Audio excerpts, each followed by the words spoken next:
Olá, tudo bem com você que nos acompanha pela rádio ou TV Novo Tempo ou pelas plataformas digitais? Seja muito bem-vindo à classe bíblica Apocalipse, Revelações de Esperança.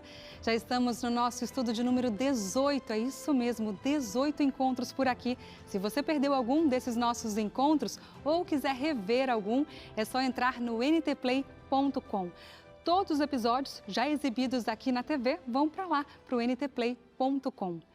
E para você poder acompanhar esse estudo de maneira mais completa, eu vou te oferecer esse guia de estudos, Apocalipse, Revelações de Esperança. É de graça para você. Você pode mandar mensagem agora para o nosso WhatsApp, nesse número que aparece aí na sua tela. Além dele, tem também um número de telefone fixo para você ligar em horário comercial, ok? 0 operadora 12 21 27 31 21. Para você ter esse guia de estudos agora, você pode baixar também agora a versão digital dele. É só acessar novotempo.com/apocalipse. Eu repito para você, novotempo.com/apocalipse. Vamos começar nossa classe bíblica refletindo um pouco? Você vai concordar comigo. Os cristãos, de forma geral, independentemente de qual seja a denominação, acreditam que Jesus subiu ao céu depois que ele ressuscitou e que um dia ele vai voltar para salvar a todos nós seres humanos. Grande parte dos especialistas em Bíblia acredita que Jesus morreu e ressuscitou por volta do ano 31. Nós vivemos no ano de 2020 depois de Cristo, isto é, 1989 anos depois que supostamente Jesus morreu e ressuscitou. Agora o questionamento, o que é que Jesus está fazendo que ele está demorando tanto para voltar? Já são quase 2000 anos esperando ele cumprir a promessa de voltar a essa terra e salvar os seres humanos. Será que o livro do Apocalipse fala algo sobre isso? Outra coisa, a volta de Jesus ao planeta Terra é um tema que chama a atenção de muita gente. Inclusive, ao longo da história, depois que Jesus morreu e ressuscitou, muita gente marcou datas para a volta de Jesus. E, obviamente, isso não aconteceu, esse plano foi frustrado. Nós vamos entender melhor sobre esse assunto hoje e, por isso, nós vamos chamar o nosso querido professor e pastor Luiz Gonçalves. Pastor, que Deus possa usá-lo mais uma vez. Muito obrigado, Darcy. Deus abençoe você também e a sua família, e cada um de nós e a nossa família também, é ou não é? Vamos orar. Querido Pai Celestial, agora vamos iniciar um tema importante, os 2.300 anos de Daniel capítulo 8, e pedimos sabedoria, a direção do Senhor, que o Espírito Santo nos ajude a compreender a Tua palavra conforme a Tua vontade. Também rogamos por cada pessoa que nos assiste, cada família, que a Tua proteção e a Tua graça esteja sobre cada lar e sobre cada um de nós. Em nome de Jesus, amém. Amém. Muito bem, hoje nós vamos entrar num tema extraordinário. Prepare o seu coração e eu vou ficar com esse material na minha mão porque eu vou mostrar um gráfico e vou usar o gráfico aqui durante a minha exposição. Então eu peço a você que fique ligado, que fique atento, porque o tema de hoje é 2.300 anos, ou as 2.300 tardes e manhãs. Esse é um dos assuntos mais incríveis da Bíblia. É o maior período profético mencionado na palavra de Deus. Eu tenho certeza absoluta que você já ouviu sobre o assunto, mas talvez não se aprofundou muito nele ainda. Hoje faremos isso com a graça de Deus. Por isso eu peço a você que acompanhe esse estudo também em espírito de oração, porque é um tema que exige muita concentração, porque tem muitas datas, tem até um gráfico que por isso que eu vou usar esse manual aqui hoje, para mostrar para você o gráfico, e você na sua casa, com esse manual na mão, poderá também me acompanhar. Certo? Então vamos abrir a Bíblia agora, juntamente comigo, em Daniel 8, versículos 13 e 14. Olha só o que diz o texto. Daniel 8, 13 e 14. Depois ouvi um santo que falava e disse outro santo àquele que falava: até quando durará a visão do sacrifício diário e da transgressão assoladora, visão na qual é entregue o santuário e o exército a fim de serem pisados? Verso 14. E ele me disse: até 2.300 tardes e manhãs, e o santuário será purificado. Esse texto é muito impressionante. Eu amo esse assunto porque ele é uma coisa meio que matemática, entendeu? 2 mais 2 tem que ser 4. Não pode ser 4,5, 4,2, entendeu? 2 mais 2 são 4 e acabou. O capítulo 8 de Daniel é um capítulo bastante importante porque fala de uma visão de um carneiro e de um bode. Na verdade, o capítulo 8 trata do anticristo, entre outras coisas. E ele mostra também aquele chifre pequeno, aquela ponta pequena. Lembra que é o anticristo, que também é o sistema religioso de Roma e mostra todo um contexto de perseguição, de jogar a verdade por terra. Só para você ter uma ideia, Daniel 8, verso 12, olha o que diz Daniel 8, 12. Só para lançar um pouco mais de luz ao tema. Daniel 8, 12, eu li o 13 e o 14, né? Olha o 12. O exército lhe foi entregue com sacrifício diário, por causa das transgressões. Diz, e deitou por terra a verdade, e o que fez prosperou. Então entenda, o verso 12 fala que a verdade foi lançada por terra, foi feito isso e houve apoio, prosperou. O verso 12 fala. Aí o 13, Daniel, na visão, no verso 13, fala assim, que ele viu um santo que falava com outro santo. É como se um anjo conversasse com outro anjo. E aí foi feita uma pergunta, até quando isso vai acontecer? Até quando vai acontecer o sacrifício contínuo? Até quando a verdade vai ser pisada? Até quando o mal vai dominar? Até quando? Até quando? E aí vem a resposta. Até 2.300 tardes e manhãs. E o santuário será purificado e a verdade será restaurada. Essa foi a resposta. Então, para que a gente possa entender esse assunto das 2.300 tardes e manhãs, do verso 14, você tem que saber o que é uma tarde e uma manhã. Uma tarde e uma manhã é um dia, porque o dia é dividido em tarde e manhã, conforme está em Gênesis capítulo 1. A palavra tarde se refere à parte escura e a parte manhã à parte clara. São 12 horas que se refere à noite e 12 ao dia. Somando então a tarde e a manhã, dá um dia completo de 24 horas. Só que, atenção, é uma profecia. Então, esses 2.300 tardes e manhãs são 2.300 anos, literalmente falando, certo? E para você saber quando terminaria esse período, você tem que saber quando que ele começaria. Porque a pergunta foi, até quando tudo isso vai acontecer? E a resposta foi, quando terminar o período de 2.300 anos, o santuário vai ser purificado e a verdade vai ser restaurada. Então, para eu saber quando que terminaria o período, eu tenho que saber quando que começaria o período. E para eu saber isso, eu tenho que voltar para Daniel, e nós temos que ir agora para o capítulo 9. Daniel 9, verso 24, diz assim, 70 semanas estão determinadas sobre o teu povo e sobre a tua santa cidade, para fazer cessar a transgressão, para dar fim aos pecados, para expiar a iniquidade, para trazer justiça eterna e para selar a visão e a profecia e ungir o santo dos santos. Verso 25. 25. Sabe e entende, desde a saída da ordem para restaurar e para edificar Jerusalém até ao ungido, ao príncipe. Paremos aqui. Olha só, a contagem dos 2.300 anos seria a partir da ordem para restaurar e edificar Jerusalém. Esse é o ponto de partida, a ordem para restaurar e edificar Jerusalém. É o que está escrito em Daniel 9, verso 25. E essa ordem foi dada exatamente no final do ano 457 e início do ano 456 antes de Cristo. Repito, final de 457 e início de 456 antes de Cristo. A partir dessa data, dessa ordem para restaurar e edificar Jerusalém, então você acrescenta aí 2.300 anos. Se você fizer a conta, sabe em que ano vai chegar? No ano de 1844 depois de Cristo. Ok? Então já temos as duas datas. A data de início, que foi final de 457 e início de 456 antes de Cristo, e aí acrescentamos 2.300 anos e chegamos ao ano de 1844.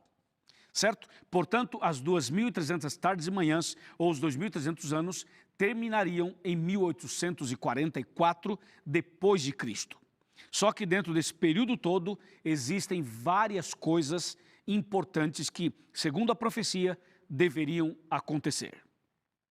A gente vai pegar os 2.300 anos e vamos dividi-lo em blocos de acordo com os acontecimentos. Um dos acontecimentos mencionados em Daniel 9 são as 70 semanas que Deus deu a Israel para que Israel se arrependesse, para que Israel se consagrasse, para que Israel se voltasse para Deus como nação. 70 semanas, 70 vezes 7 dá 490 anos. Então Deus deu ao seu povo 490 anos de oportunidade para arrependimento e para conversão. E esse período de 490 anos está dentro dos 2.300 anos. Por isso, quando você vai para Daniel 9, acontece o seguinte. Olha só, Daniel 9, verso 24. 70 semanas estão determinadas sobre o teu povo. São os 490 anos. Você vai para o verso 25 e fala assim: desde a saída da ordem para restaurar e edificar Jerusalém, até ao ungido, até ao príncipe, 7 semanas e 62 semanas. Veja, 7 mais 62 dá 69. E depois falta uma semana para completar as 70. Aí você vai para o verso 27, Daniel 9, 27, e fala assim: ele fará firme aliança com muitos por uma semana.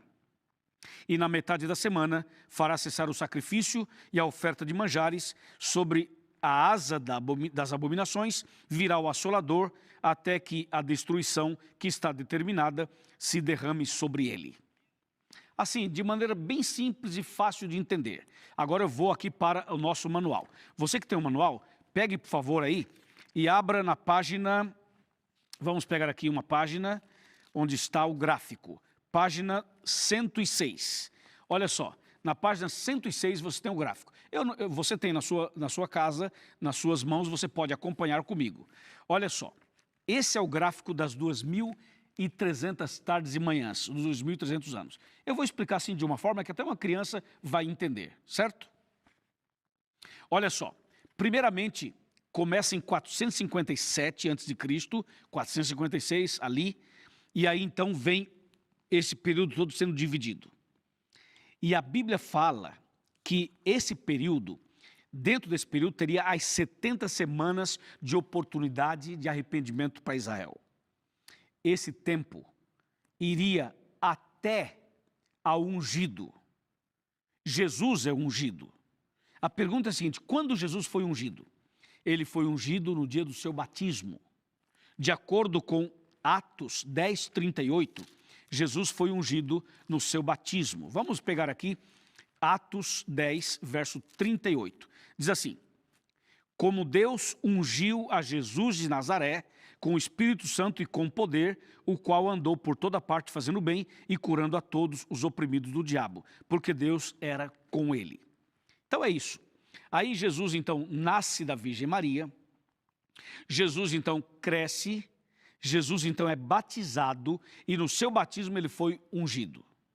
Em que ano Jesus foi batizado? No ano 27 da nossa era. Quantos anos tinha Jesus? 30 anos. Foi batizado no ano 27. Aí, a partir do batismo dele, ele começa ali o seu ministério. E a Bíblia diz que a partir daí, do batismo de Cristo, faltava uma semana profética para que acabasse o tempo de oportunidade de arrependimento para o povo de Israel. Uma semana profética, seriam 7 dias proféticos, são 7 anos. Você pega 7 anos, divide no meio, dá 3 anos e meio. Então Jesus foi batizado no ano 27, aí você acrescenta 3 anos e meio e você chega no ano 31. No ano 31, Jesus foi crucificado, que é o momento em que ele foi entregue por nós. Ele se entregou por nós na cruz. A partir da morte de Cristo, faltavam mais 3 anos e meio para acabar o tempo de oportunidade para o povo de Israel. E esses 3 anos e meio, depois da crucificação de Jesus, chegamos ao ano 34 depois de Cristo. Olha só o que aconteceu. No ano 34... terminou o período de oportunidade para que Israel, como nação, se arrependesse e se convertesse. E no ano 34, Israel não se arrependeu, não se converteu. E aí o que aconteceu então? Aconteceu que Deus converteu Saulo de Tarso, e Saulo de Tarso passou a ser o pregador dos gentios. Quem são os gentios? São aqueles que não eram judeus, que não eram de Israel. Todos nós, brasileiros, sul-americanos, de toda parte do mundo, seríamos gentios. Então, Deus converte Saulo e Saulo começa a pregar para os gentios, começa a fazer o que Israel não fez. Então, o tempo de oportunidade para a conversão de Israel terminou no ano 34. E a partir daí, ainda faltavam 1810 anos para terminar o período dos 2.300 anos. Uau, quanta informação, não é mesmo? Mas o mais importante é você pegar depois o seu manual, analisar o gráfico com calma. E aqui, nesse estudo, o mais importante é você saber que esse período de 2.300 anos terminou em 1844. Está bem? Está claro? E o que aconteceu então em 1844? Aconteceu o seguinte: lá no céu, Jesus passou do santo para o santíssimo. Assim é o que está escrito quando diz assim: e o santuário será purificado. A purificação do santuário ali é o santuário do céu e não a terra. Ocorre que aqui na terra, um grupo de pessoas estudando a Bíblia, a profecia, sob o comando de Guilherme Miller, eles começaram a entender que esse santuário que seria purificado era a terra, era o planeta. E eles deduziram, bom, se o santuário que vai ser purificado é a terra, então tá aí, entendemos, pronto. É porque Jesus vai voltar em 1844. E eles começaram então agora a anunciar essa mensagem, dizendo assim, pessoal, Daniel 8,14 fala que depois de 2.300 anos o santuário será purificado. E esse período começou em 457, termina em 1844, tá aí. Jesus vai voltar em 1844, vai purificar a terra e pronto, acabou. E essa mensagem começou a ser pregada nos Estados Unidos, na Europa e no mundo inteiro. E as pessoas começaram a crer, porque o gráfico é muito claro, porque o estudo tem uma matemática precisa, com data, com ano, com tudo, acontecimentos, e as pessoas entenderam, Jesus vai voltar em 1844. Pronto, essa notícia foi espalhada por todo canto, e era uma notícia tão extraordinária, que a Bíblia chega a dizer que era doce como mel. Só que eles cometeram um erro. Em 1844, era o final dos 2.300 anos? Era. O santuário seria purificado? Sim. Mas o santuário não era a terra, o santuário era o santuário celestial. Porque em 1844, o que aconteceria é que Jesus passaria do santo para o santíssimo lá no santuário do céu. Não era a purificação da terra, era a purificação do santuário celestial. E foi isso que aconteceu. Jesus passou do santo para o santíssimo lá em cima. Só que as pessoas estavam crendo que Jesus voltaria em 1844. E quando chegou o ano e Jesus não veio, houve uma decepção. É o famoso desapontamento de 1844. E milhares de pessoas abandonaram a sua igreja, a sua fé, a Bíblia e apostataram. Mas foi justamente depois desse grande desapontamento que Deus levantou o seu povo, que Deus levantou a Igreja Adventista do Sétimo Dia, logo depois do grande desapontamento. E aí a Igreja Adventista começou a pregar verdades que estavam por terra, conforme eu mencionei para você em Daniel 8,12. Daniel 8,12, lembra? Lançou a verdade por terra, fez isso e prosperou. Aí o verso 13 fala assim, que um santo conversava com outro e perguntava até quando vai durar essas coisas. E o verso 14 fala assim, até 2.300 tardes e manhãs e o santuário vai ser purificado. Pois é, no final das 2.300 tardes e manhãs, Jesus passou do santo para o santíssimo. Aqui na terra houve o grande desapontamento e aquilo que era doce como mel na boca, a mensagem de que Jesus voltaria e Jesus não voltou, então se tornou amargo. Eles tiveram que engolir a decepção e essa decepção foi tão terrível. E o que aconteceu foi que com essa decepção se cumpriu Apocalipse 10.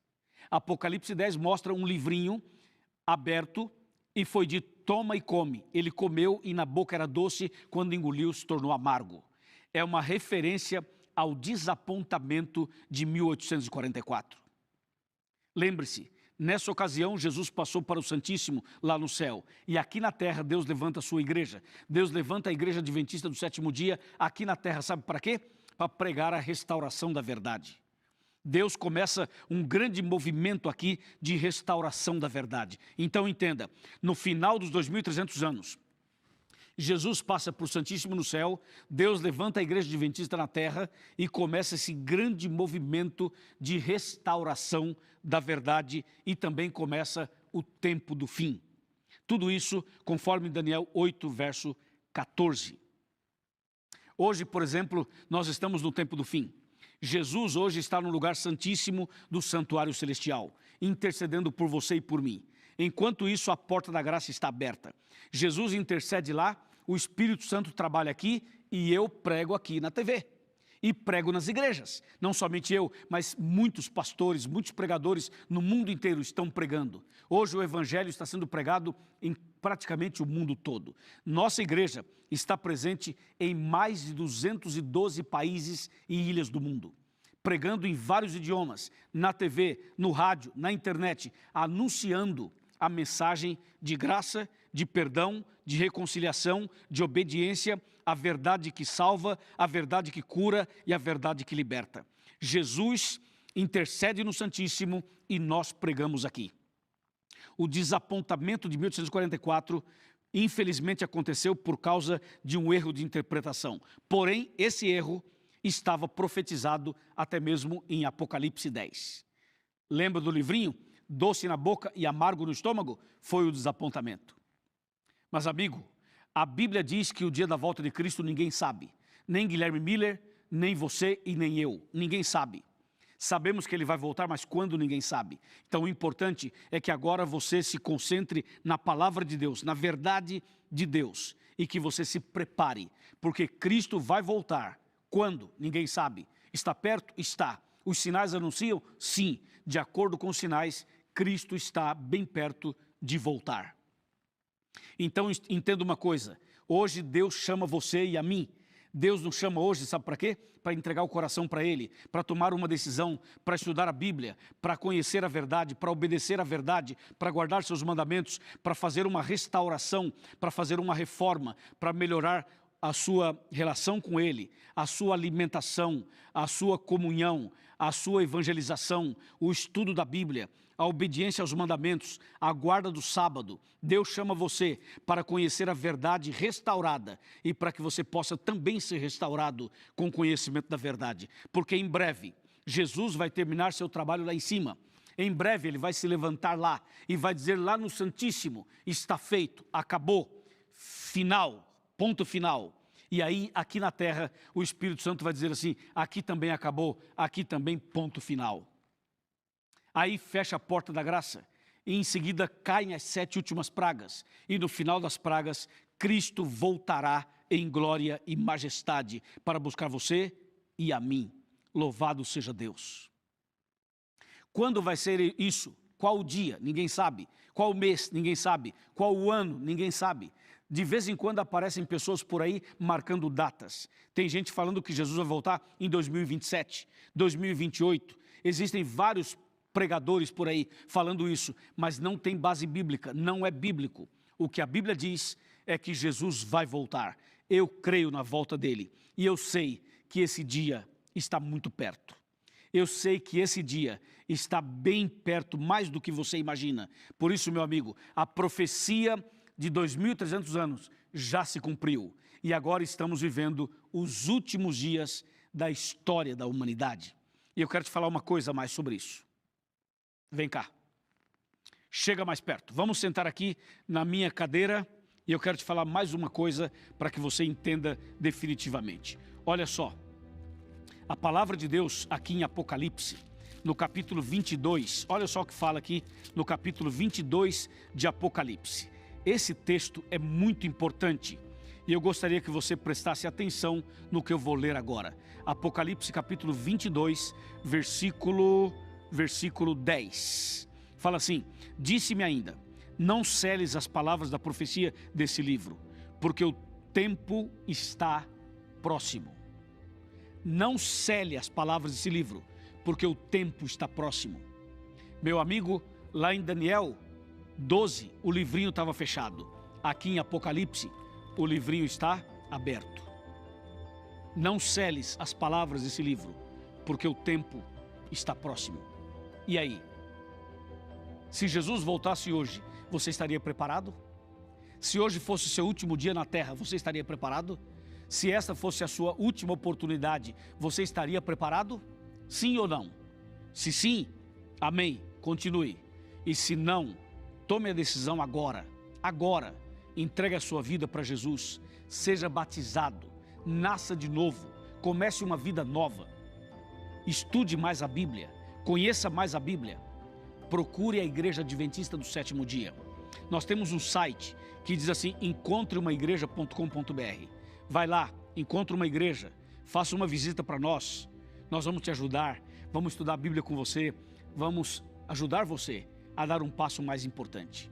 E você vai nascer de novo, vai ser batizado e vai se preparar para a volta de Cristo. Aceita? Aceita?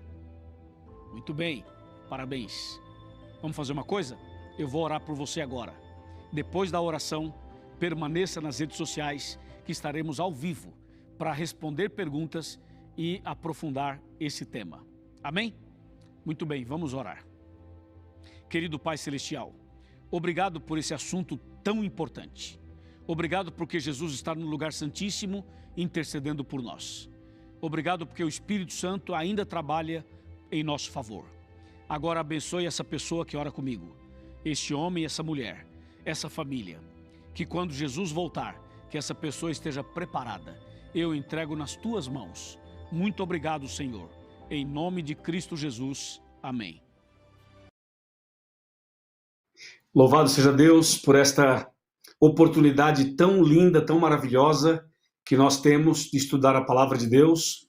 Acabamos a primeira meia hora da classe bíblica e agora estamos iniciando a segunda meia hora, onde vamos dialogar, onde vamos nos aprofundar um pouco mais no tema, onde vamos também tirar algumas dúvidas, respondendo algumas perguntas. Eu quero agradecer muito a sua presença, quero dizer que você estando aí para nós é motivo de muita alegria, e essa classe bíblica é feita com muito carinho para você, para sua família, por isso você é meu convidado especial para permanecer aqui conosco por mais 30 minutos. O tema de hoje, às 2.300 tardes e manhãs, é realmente um tema palpitante, profundo, atual. Ele mexe com a gente e nos transporta para uma experiência ainda maior com o nosso grande Deus. Eu não estou sozinho, como sempre, estou com você, mas também estou com meu amigo pastor Boger, que é o meu parceiro de estudo bíblico, de evangelização, minha dupla missionária. Pastor Boger, que é também o responsável por essa classe bíblica que conecta o programa da Semana Santa que nós tivemos na Novo Tempo com a Semana da Esperança que teremos em setembro. Pastor Boger, muito boa noite. Seja bem-vindo. Obrigado por sua presença. Boa noite, Pastor Luiz. Boa noite a todos os amigos. Que alegria estarmos juntos, viu? Uma bênção podermos estar juntos, começando mais uma noite incrível do estudo da Bíblia, do Apocalipse, para encher o nosso coração de certeza, de confiança na palavra e estarmos seguros nas mãos de Deus. Pastor Luiz, deixa eu contar uma bênção para o senhor. Eu tenho um amigo que é pastor, entre tantos amigos pastores, ele compartilha o link dessa classe bíblica e desse bate-papo com perguntas e respostas todo domingo, desde o começo, desde a Semana Santa. Ele mandou ontem para mim uma foto da Carla. A Carla assiste todos os domingos, lá no Paraná, e ela falou o seguinte: pastor, eu estou grávida e eu queria me batizar antes que nascesse o filho.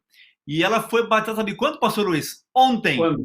Ontem foi o batismo da Carla. Ela está com uma barriga assim já, quase na hora de nascer o filhinho, e ela foi batizada ontem e mandou a foto. Que alegria saber disso.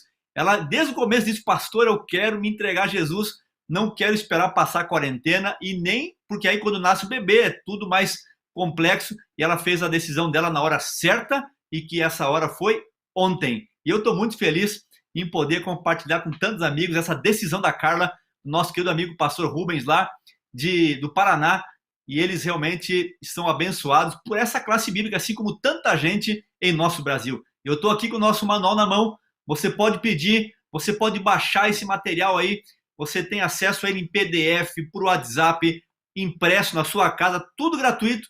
É só você entrar em contato com a gente e todo esse material chega na sua mão facilmente, tá bom? Estamos juntos para mais uma noite, Pastor Luiz, de perguntas e respostas do Apocalipse. E o tema de hoje é essa data aí tão importante da Bíblia, que nós vamos logo seguir falando sobre ela. Verdade, Pastor Boger, muito obrigado por essa primeira introdução, por esse testemunho maravilhoso do batismo. Eu quero dizer que nós temos, Pastor Boger, os pastores da Igreja Adventista de todo o Brasil estão conectados conosco, têm feito atendimento, e eu quero agradecer aos pastores pelo atendimento. Quero pedir a vocês que continuem atendendo as pessoas da classe bíblica o mais rápido possível. Os que pedirem hoje atendimento, que a gente atenda ainda hoje ou no máximo amanhã. E eu quero agradecer, viu, pastor, porque eu sei que tem um exército grande de pastores fazendo esse trabalho maravilhoso. E quero também agradecer, pastor Boger, ao Roberto Roberti, que não é pastor, mas é um parceiro nosso, que também tem nos ajudado aqui. Também a Josi, do Rio de Janeiro, e tantas outras pessoas que não são pastores, mas que são, pastor, voluntários, e que nos ajudam a atender essas pessoas, os irmãos da igreja, as irmãs, tantas pessoas, não é verdade, pastor Boger? Pastor Luiz, olha, eles fazem um trabalho incansável e nós queremos louvar a Deus por isso. A nossa meta é atender em até 24 horas, no mesmo dia, aqueles que entram em contato com a gente. E sabe que ontem, o Roberto, esse amigo nosso, esse parceiro da TV Novo Tempo, das nossas redes sociais, do Apocalipse, do Arena do Futuro, ele mandou vários nomes ontem. 14 nomes ele mandou para mim ontem de pessoas, e dentre elas, pastor Luiz, 2 delas, uma com ideias e tendências suicidas. E hoje ele mandou a foto, pastor, olha só, o pastor foi lá na casa, abençoou, ajudou, animou, direcionou, pessoas que precisam de atendimento psicológico, precisam de ajuda. Uma outra disse que não tinha o que comer em casa, pastor Luiz. E ela falou que precisava de alguma coisa para comer.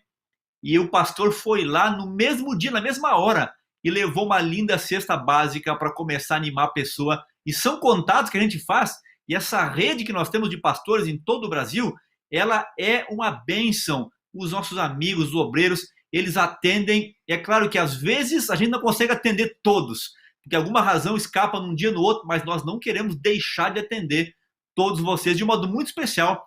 Nós estamos sonhando, pastor Luiz, com a última semana de setembro. É a semana do batismo da primavera. Nós estamos aí preparando muitas pessoas, nós estamos aí certos que vamos escolher uma grande quantidade de pessoas dessa classe bíblica, do Arena do Futuro, de tantos programas que o Novo Tempo promove, a nossa igreja, para a honra e glória de Deus. A tua data, meu amigo, está marcada no mês de setembro, na última semana. Escolha qualquer dia da última semana. Nós queremos conduzir algum pastor, algum de nós, para então realizarmos esse grande sonho seu de batizar em nome do Pai, do Filho e do Espírito Santo e seguir esse caminho, essa verdade, essa vida que nós só encontramos em Cristo Jesus. Amém.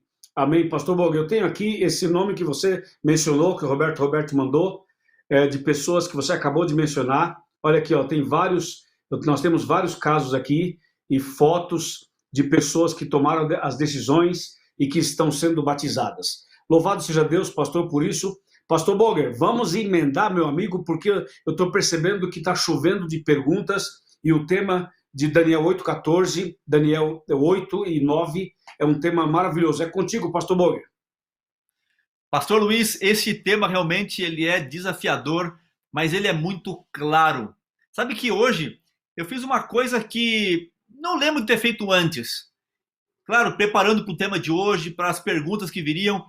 Pastor Luiz, eu entrei na internet hoje e coloquei lá no Google, que todo mundo faça, pesquisar todas as coisas.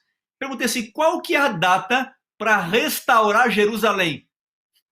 E a Wikipédia, impressionante, respondeu aquilo que o senhor apresentou na classe bíblica de hoje. Veja, um site histórico, um site com conteúdo aí secular, histórico, sério, respondeu exatamente a data que nós temos aqui no manual. Eu fiquei impressionado, falei, puxa, eu até queria usar na classe bíblica de hoje, mas a data que o nosso manual apresenta é a mesma, porque é uma data histórica, foi uma data exatamente aí do nosso guia, e essa data está aí, pastor Luiz, que a gente pode realmente ter essa confirmação bíblica histórica, porque é dessa maneira que nós cremos. Mas, pastor Luiz, a Heloísa Moraes, ela pergunta o seguinte: pastor, na minha conta fica 457 menos 2.300 igual a 1.843. Acho que a resposta deve ser simples, mas pode me ajudar? Ela viu uma variação aí de um ano, ela fala em 457. Pastor, essa conta aí de 1943, ela fecha. Como é que nós podíamos ajudar nossa irmã Heloísa Moraes nesse detalhe profético aí? Não, é muito simples, Heloísa. Obrigado por sua pergunta. Se você observar o gráfico que nós colocamos no ar, e vai estar, pastor Boger, depois, nas nossas redes sociais, nós vamos colocar esse gráfico no nosso Instagram, tá? E também no nosso Facebook, o gráfico que está aqui. Mas se você analisar, Heloísa, antes de Cristo, a contagem dos anos era decrescente, tá? Então, o início do período profético, que foi quando foi feito o decreto para a restauração de Jerusalém, foi no final do ano 457, início do ano 456 antes de Cristo. Então, você vai chegar a 1843, se você considerar 457, e vai chegar a 1844, se você considerar 456. Então, não tem nada de errado. É que 1843 para 1844 foi realmente o momento do grande movimento milerita, o grande movimento, de acordo com Apocalipse capítulo 10, do livrinho que foi comido, que era doce, no estômago ficou amargo. Pastor, esse um ano aí de diferença, na verdade não é um ano de diferença, é só uma questão de você considerar que antes de Cristo a contagem era decrescente. Nós estamos falando de outubro, nós estamos falando do final do ano, então foi o final de 457, início de 456. Excelente, pastor Luiz, muito obrigado. E para a gente aí agilizando as grandes e muitas perguntas que nós temos essa noite, eu já estou com a Bíblia aberta aqui, pastor Luiz, se me permite, eu respondo rapidinho a da Janei. Ela pergunta o seguinte: onde na Bíblia diz que Jesus entrou no santuário? E ela agradece. Vejam só, eu estou com a Bíblia aberta aqui, pastor Luiz, se eu me corrija se eu estou correto. Em Hebreus 4 e o verso 14. Hebreus 4, 14. Pois a Jesus, o Filho de Deus, como grande sumo sacerdote, que penetrou os céus, conservemos firme a nossa confissão, porque não temos um sumo sacerdote que não possa compadecer de nossas fraquezas. Foi ele tentado em todas as coisas, a semelhança, mas sem pecado. Acheguemo-nos, portanto, confiando juntamente ao trono de graça, a fim de acharmos misericórdia e acharmos graça e socorro em ocasião oportuna. Esse é um dos textos, pastor Luiz. Teremos outros Sim. mais para mostrar aí sobre esse Jesus que entrou como sumo sacerdote no santuário celestial? Sim, pastor Boger. Quem fez a pergunta? Foi a Janei. Janei, veja bem, pastor Boger, a pergunta dela, você já respondeu, pastor Boger. Nós poderíamos também citar Hebreus 8, versos de 1 a 5, e também Hebreus 9, versos 24 e 25. Mas, pastor Boger, a pergunta dessa pessoa, ela é muito importante e talvez a pessoa esteja pensando num outro detalhe. Sabe qual é, pastor Boger? É que muitas pessoas acham que no céu não tem um santuário e que esse negócio de santo, santíssimo, no céu não existe. Entendeu? A pergunta dela talvez esteja também indo por esse lado. Deixa eu dizer uma coisa para você. No céu tem um santuário. Se você for para Apocalipse 11, 19, você vai ver que a Bíblia fala do santuário no céu, e quando Jesus ressuscitou, ele voltou para o céu e entrou no lugar santo do santuário celestial. E em 1844, de acordo com a profecia de Daniel 8,14, ele passou para o lugar santíssimo. E nesse momento, Jesus está no lugar santíssimo do santuário celestial. Veja então esse texto de Apocalipse 11, 19, que diz: abriu-se então o santuário de Deus, que se acha no céu, e foi vista a Arca da Aliança no seu santuário, e sobrevieram relâmpagos, vozes, trovões, terremoto e grande saraivada. Então esse texto, pastor, confirma o texto que o senhor acabou de mencionar, e é só para tirar dúvida. Quando Jesus ressuscitou, ele voltou para os céus, entrou no lugar santo do santuário, mas de acordo com Daniel 8,14, ele passaria para o Santíssimo, e hoje ele está no Santíssimo. Muito obrigado, pastor Luiz. Agora, o Juscelino faz uma pergunta interessante. Pastor, é errado não entender esse texto de Daniel 8,14? É errado não entender os 2.300 anos? Isso é um ponto de salvação? Eu acho muito complicado esse texto. Eu não consigo entender. Eu vou ter problemas com a minha salvação, pastor Luiz? Ajuda nosso amigo a entender isso, por favor, aí o nosso amigo Juscelino Souza. Obrigado, Juscelino, por sua pergunta. A sua pergunta, Juscelino, vai aliviar um monte de gente, viu? Um monte de gente. Deixa eu falar uma coisa para você. Deus não nos obriga a decorar a Bíblia e nem decorar esses gráficos ou essas datas. Claro, elas são importantes para um aprofundamento, para você ter mais conhecimento, para você poder crescer na fé e também evangelizar. No entanto, o que Deus espera de você é que você seja fiel naquilo que você conhece. Está bem? Se você conhece a palavra de Deus e você é fiel naquilo que você conhece, é justamente aí que estará baseada a sua salvação e o que Deus espera de você. Entendeu? Então, respondendo sua pergunta, Juscelino, assim, bem direta, de forma direta, você não vai perder a salvação por não conseguir decifrar sozinho esse gráfico todo.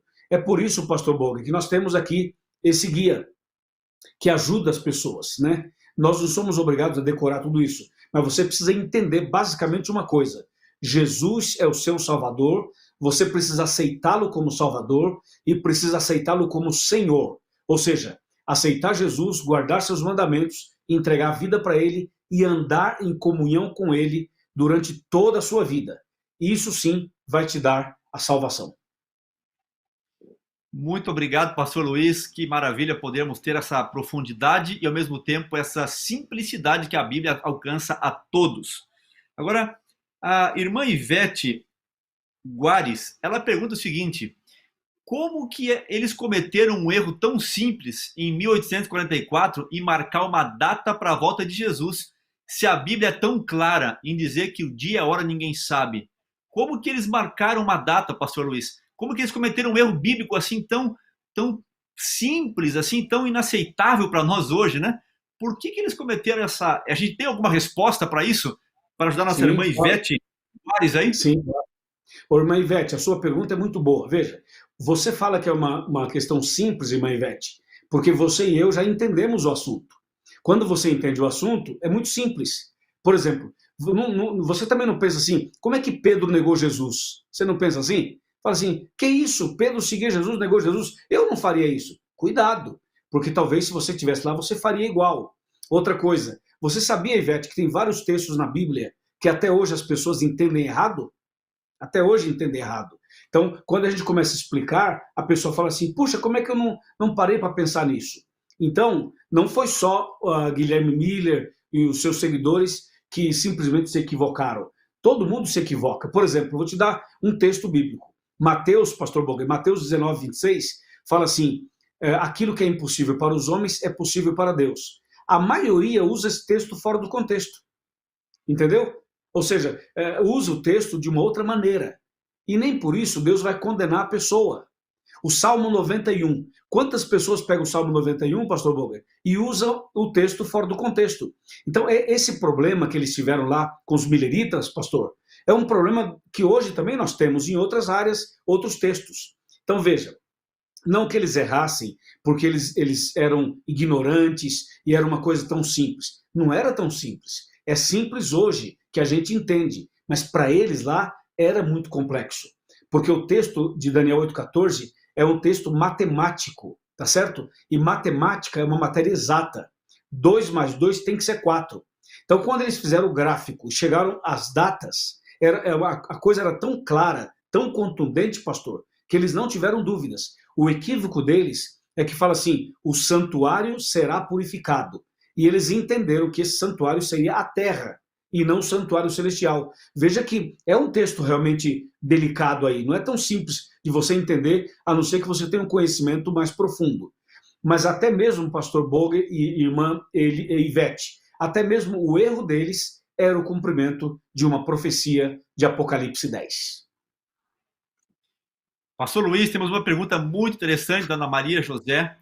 Ela também quer saber o seguinte, pastor, veja, esse estudo, ele é muito profundo, mas o que é que Jesus purificou no céu?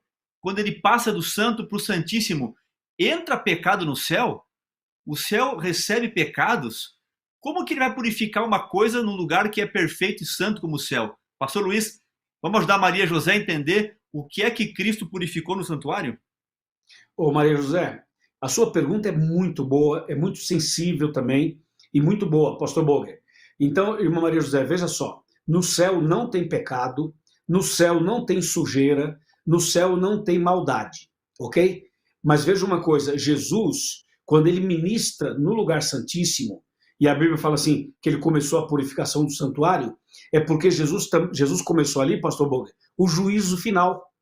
O juízo final é justamente Deus lidando com os nossos pecados.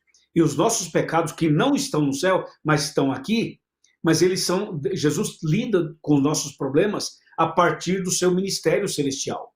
E esse ministério de Jesus no santuário celestial, ele está conectado, ele está integrado com o ministério do Espírito Santo aqui na terra. Deu para você entender? Então, por exemplo, quando nós oramos, a gente se ajoelha para orar, a gente vai a Deus em nome de Jesus. Ou seja, pastor Boger, nós entramos no santuário pela fé. Quando nós estamos orando, nós entramos no santuário pela fé. E nós somos pecadores. Então, quando a gente pede perdão para Deus, confessa o nosso pecado, nos arrependemos e pedimos perdão a Deus, confessando os nossos erros, Jesus recebe a nossa confissão, recebe o nosso arrependimento e ele então nos dá o perdão a partir do santuário. Então, quando fala que o santuário é purificado, não significa que ele esteja passando uma vassoura no céu ou passando um lava-jato no céu. Não é isso. Mas a partir do momento que ele começa o juízo final, que ele começa esse processo de julgar o ser humano e de decidir os casos do ser humano, isso é chamado de purificação do santuário, sim. Porque isso é baseado, pastor, e inspirado na experiência do santuário terrestre.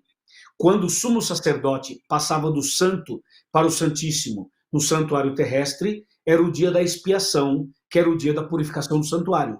Entendeu? Por que era purificação? Porque Deus se manifestava e perdoava os pecados do povo, e isso configurava a purificação do santuário. A mesma coisa hoje no céu, de uma maneira mais assim, figurativa. Por quê? Porque o pecado literalmente não está no santuário, mas como Jesus levou os nossos pecados na cruz e tal, Jesus do santuário intercede, aceita o arrependimento, perdoa, nos purifica e nos restaura. Amém, pastor Boger?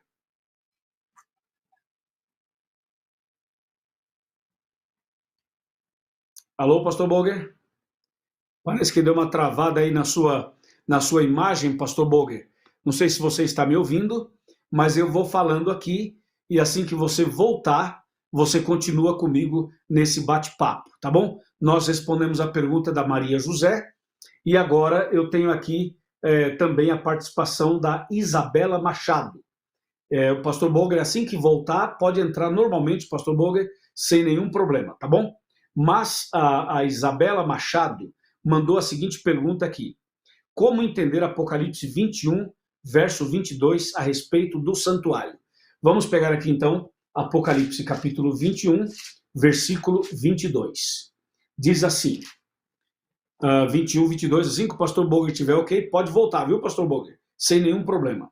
Fala assim, nela não vi santuário, porque o seu santuário é o Senhor, o Deus Todo-Poderoso e o Cordeiro. Ô, irmã Isabela Machado, esse texto que você citou, ele não se refere à condição atual. Ele se refere... Está ouvindo, pastor Boger? Porque você ficou fora do ar um tempo. Estou ouvindo. Voltei aqui, estou contigo. Tá. Eu já peguei uma pergunta, pastor Boger, que chegou aqui da Isabela Machado, tá? Ela citou Apocalipse 21, 22. Eu já li o texto e agora estou explicando. Esse texto, irmã Isabela, ele se refere à Nova Jerusalém depois do milênio, quando tudo já tiver passado, quando o juízo tiver terminado, quando o pecado e pecadores não mais existirão, então não haverá mais santuário, porque Jesus é o seu santuário. Então o texto que você cita, de Apocalipse 21, verso 22, é um texto que se refere ao que vai acontecer depois do milênio e não o que está acontecendo agora. Tá bem, irmã? Obrigado por sua pergunta. Pastor Boger.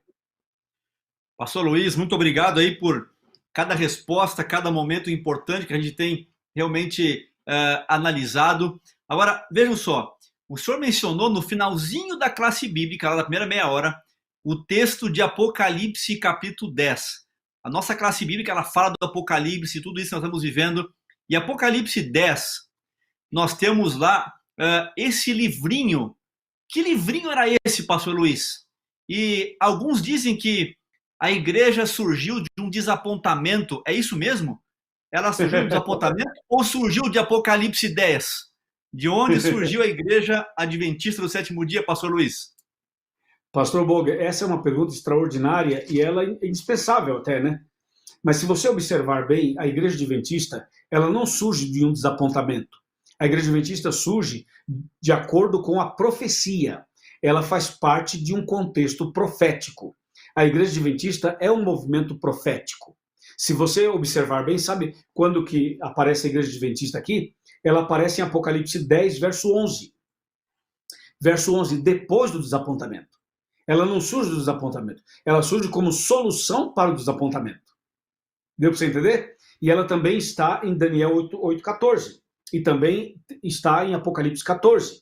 E também está Apocalipse 14, 6 e 7 e Apocalipse 14, verso 12. Ou seja, é um movimento profético. Esse livrinho, pastor, se a gente for para Daniel 12, versos 3 e 4, especialmente o 4, vai ver que Daniel 12 fala que Daniel foi orientado a encerrar as palavras e a selar o livro. Então, em Daniel 12, verso 4, o livrinho aparece fechado, selado.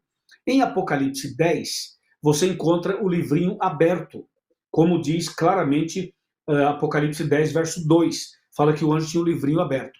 Esse livro que em Daniel estava fechado, em Apocalipse aparece aberto, é o livro da profecia, é a Bíblia Sagrada, é o entendimento da profecia. Na época de Daniel, havia profecias, mas não estava tão clara para as pessoas, não havia o entendimento desse assunto. Tanto é que Guilherme Miller, com seus seguidores, quando estudaram Daniel 8,14, entenderam uma parte, mas não entenderam tudo. Veja, aí está essa colocação de Daniel do livrinho estar fechado.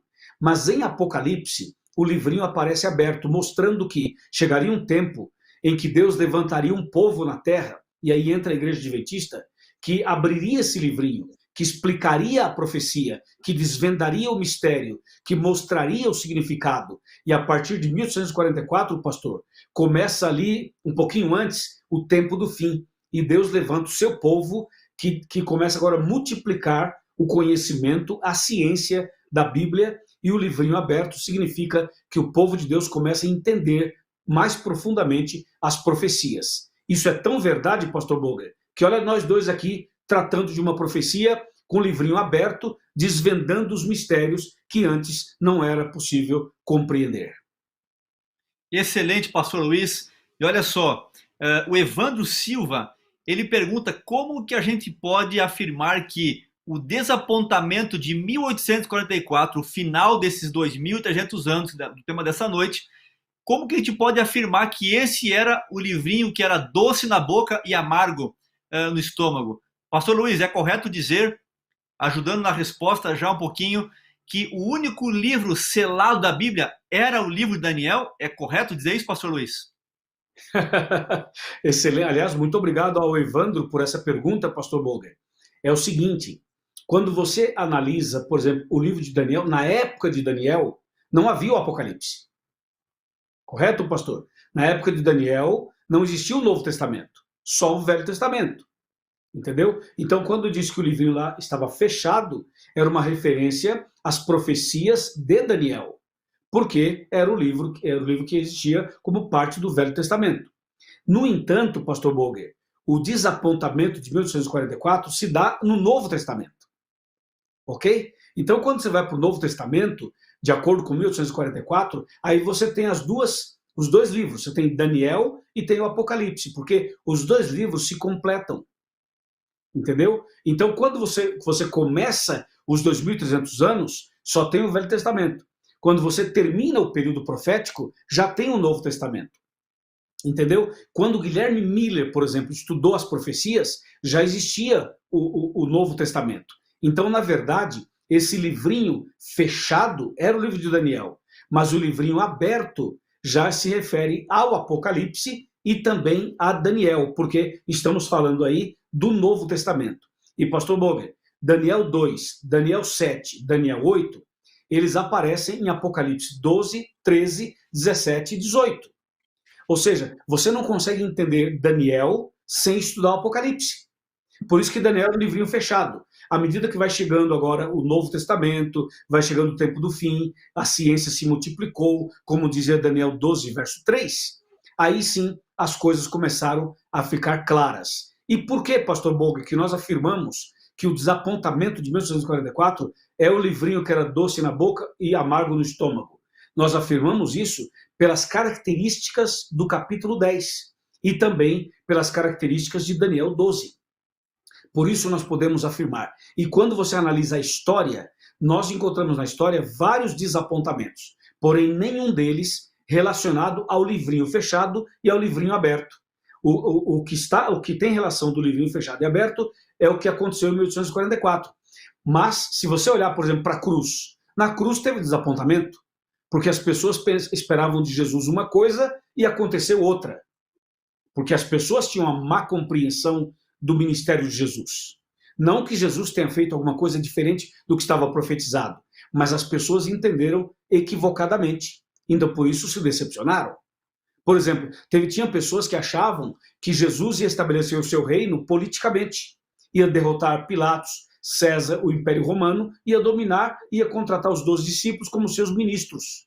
Essa era uma visão recorrente na época.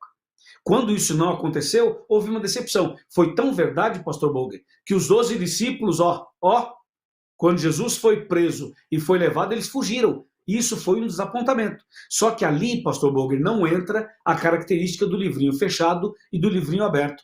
Essas características se encaixam no que aconteceu com o movimento millerita.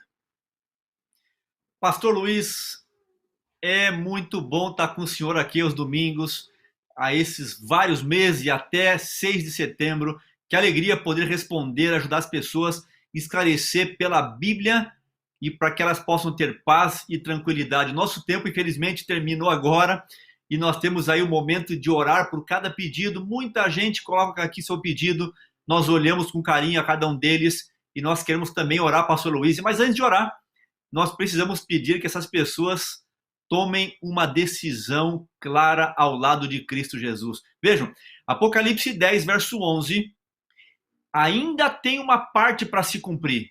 Fala que é necessário que a gente profetize, que a gente pregue a cada tribo, língua, nação, a cada um de vocês. É por isso que o pastor Luiz está aqui todo domingo. É por isso que ele prega dia e noite. É por isso que eu prego também dia e noite. Por isso que nós somos pastores, para cumprir, para alcançar a cada um de vocês. Para que ninguém diga assim, eu não tive oportunidade, eu não ouvi. Você está tendo hoje a oportunidade de receber esse livro, essa esperança, e de tomar uma decisão hoje, de hoje marcar o teu compromisso com Cristo Jesus. Não é amanhã, não é domingo que vem, não é em setembro, é hoje, é nessa noite, é agora. Nós não podemos terminar esta live sem orar por tua decisão, a decisão firmada, firme ao lado de Cristo Jesus. Por isso, meu amigo, escreva aí, eu aceito a Jesus, eu aceito conhecer mais a Bíblia, eu aceito me entregar por completo, eu marquei minha data. Escreva aí a data do seu batismo. O tema de hoje é sobre data, uma data tão importante na Bíblia. Esses anos todos de oportunidade que Deus tem dado, escreva aí, eu já marquei a minha data, eu vou estar dia 26 de setembro em São Paulo e a semana anterior toda batizando várias pessoas. Por favor, marque a sua data, escreva, eu aceito, e que Deus abençoe a tua decisão e nós queremos orar por ela nessa noite também.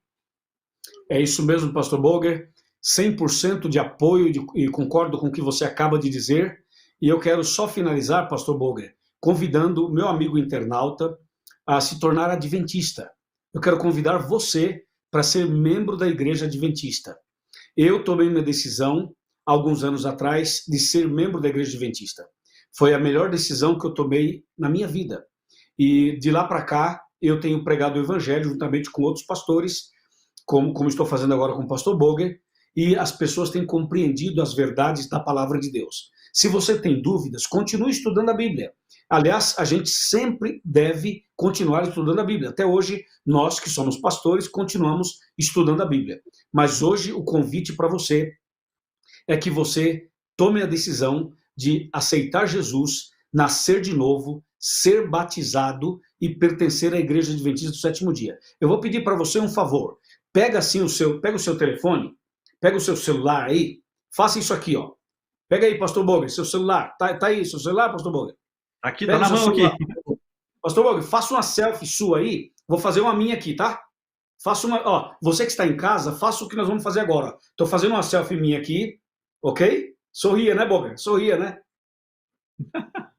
Aí, ó, eu fiz uma selfie, pastor, e eu vou postar essa selfie na minha rede social, entendeu? Eu queria que você que está assistindo a gente fizesse uma foto sua e aí você coloca a legenda assim, ó, eu aceito, entendeu? Coloca assim, eu aceito, e posta na sua rede social e marca o pastor Boger e a mim, entendeu? Você tira uma foto sua e coloca assim, eu aceito, só isso, mas põe a foto tua na sua rede social e marca o Arena, marca @Arena do Futuro, marca @PR Luiz Gonçalves, @Herbert Boger, entendeu?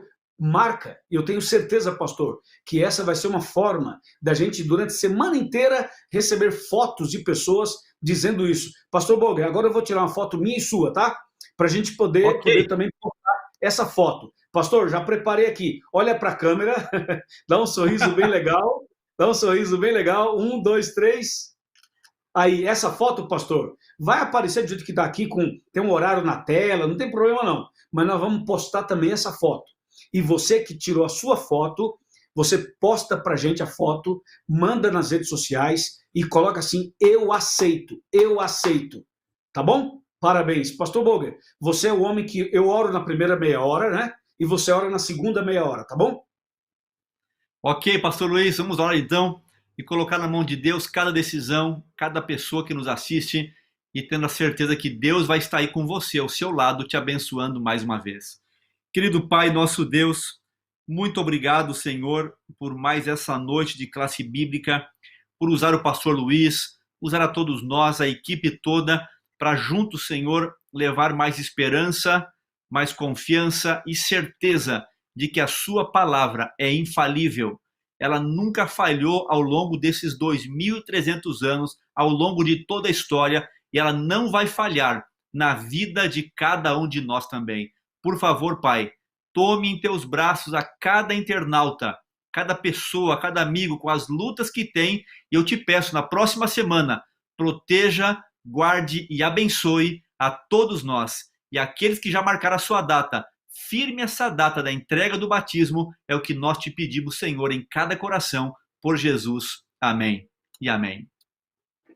Amém, amém. Pastor Boger, no próximo domingo nós vamos falar sobre as 7 pragas. Rapaz, prepara o coração. Forte abraço, pastor Boger. Até semana que vem. Forte abraço, até domingo que vem. Amém, amém.